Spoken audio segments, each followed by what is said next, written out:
Hey, give it up for your hosts and everyone you've seen tonight. Just gonna leave that there. Make a little noise. Yeah.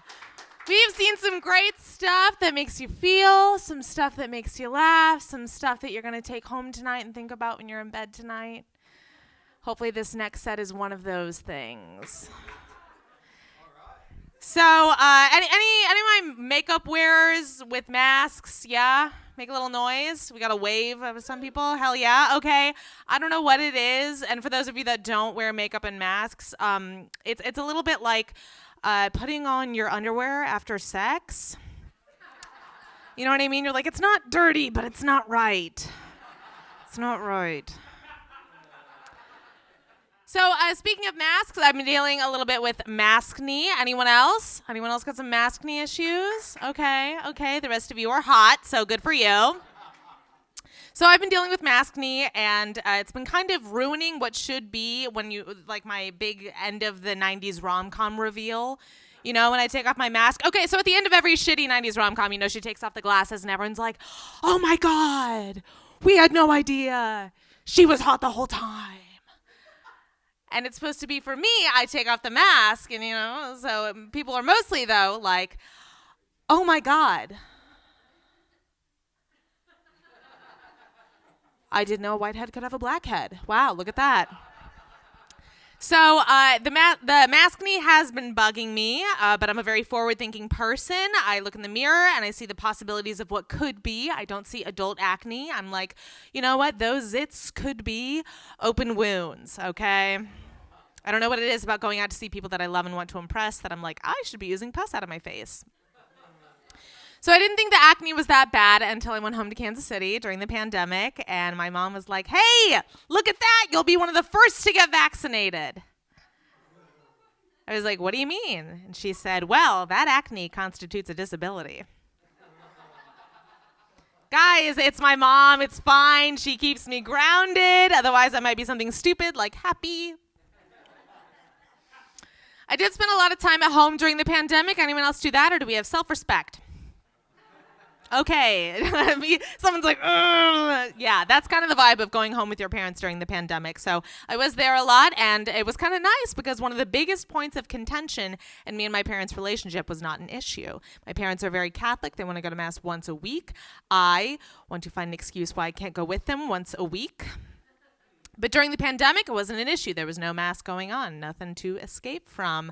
But then, like all good child predators, the Catholic Church moved online.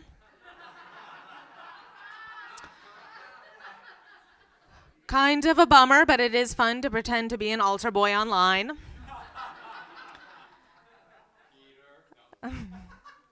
So I've been talking about my parents a lot, and we do get along. I know I've been talking a lot of shit, but we do get along. We listen to the same type of music. We listen to a lot of oldies and classic rock. Me and my dad both really like James Taylor. I don't know if we're fans of James Taylor. Hell yeah. So James Taylor was kind of ruined for me during the pandemic because I finally saw his face, and I was like, that motherfucker is Ted Bundy, okay? You know, I've seen fire and I've seen rain, but I did not see that one coming. All right, I've been talking about my parents a lot, and some of you are like, move on, talk about something else. I don't like my parents. We don't get along. And to that I say, try to touch the past. Try to deal with the past. It's not real. It's just a dream. He's touched by it. It's beautiful. What James Taylor song is that? None. It's a quote from Ted Bundy. So anyone here got kids? I know we have this individual up front who had birth control, fair for him. So anyone else? Anyone else have kids? Nope. So it's not that you know of. Okay, well, that's a good answer. This guy's got kids. I don't know if I want kids. We've got the two people here holding up the population, I guess. I don't know if I want kids because they always just like are out and about getting into stuff. You don't really know what they're doing. You know what I mean? You never really know where they're at. So the other day I was on a run and I saw these two kids, you know, just going by on their bikes with Grandpa looking after them. Grandpa's jogging beside them. And they go past me. I'm like, how cute. What a fun little family outing. Whatever. Later, I run into the kids. No grandpa. One of the kids flags me down and is like, hey, we lost our grandpa. And I was like, oh my gosh, well, do you know your grandpa's phone number? And they were like, no. And I was like, okay, well, do you know anyone that would know grandpa's phone number? And they're like, yeah, we know our mom's phone number. And I was like, great, let's call mom. So I call mom. She doesn't pick up. Call mom. She doesn't pick up. This goes on, for a few more phone calls. She's not picking up. And I'm like, oh my God, I know what it is. She's getting a bunch of random phone calls from an unknown number. She thinks I'm going to extend her car's warranty or something like that. So I was like, I'll text her and let her know. So I text mom and I say, hey, Grandpa's gone. The kids are with me.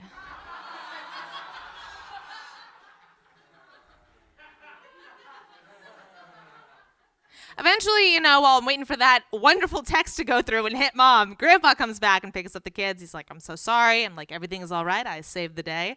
So Grandpa goes off with the kids and I continue on my jog and I'm just like patting myself on the back as I run. I'm like, wow, I really saved things. And then reality starts to set in and I'm like, oh my God. Oh my God. Oh my God. I have to text this poor woman. She thinks her kids are MIA. So I texted her and I said, the kids are with Grandpa. Everybody's dead. No, everybody's fine. It's okay.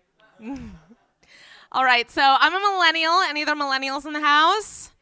Yeah, millennials, hell yeah. So one of the fun little quirks about millennials is that we hate talking on the phone, right? Given the need to call and make a doctor's appointment, we're like, I'll die. It's okay. I've lived a good 20-something years. For me, the biggest point of contention for talking on the phone is coming up with phonetic examples when I'm on the phone. You guys know what I mean? So we got A as in apple, a B as in boy, S as in Sam. He got it. That was a great example. I once had someone tell me Satan.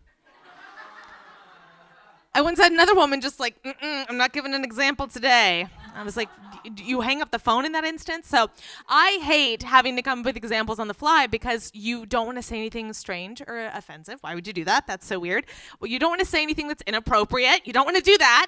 So I'm on the phone with somebody, they're like, can I get your email? I'm like, yeah, it's victoria@gmail.com. They're like, I can't quite hear you. And I'm like, oh my God, here we go. Don't be crass. Don't be rude. Don't say anything weird. Don't say anything offensive. Why would you do that? Here we go. Okay, it's V as in vagina. Fuck. No, V as in Velcro. Okay. I as in igloo. C as in cunt. T as in tit. O as in orifice. R as in rape. I as in intercourse. A as in I can't stop. I'm so sorry. @gmail.com.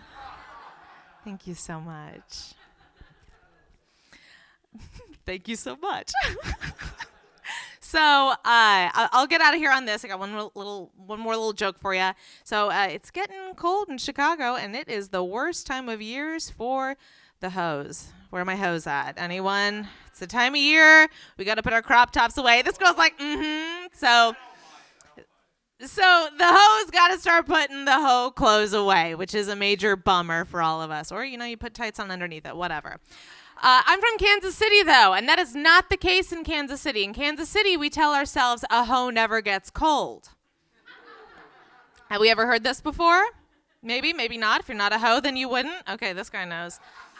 So a hoe never gets cold is what you tell yourself when you're 19, you want to get into a club, it's 20 below, and you're wearing a crop top. You're like, a hoe never gets cold, shaking like an Italian greyhound. So that is not the case in Chicago, friends. Not only will a hoe get cold, a hoe will fucking die. All right, that's enough for me, you guys. I'm Tori Kilkenny.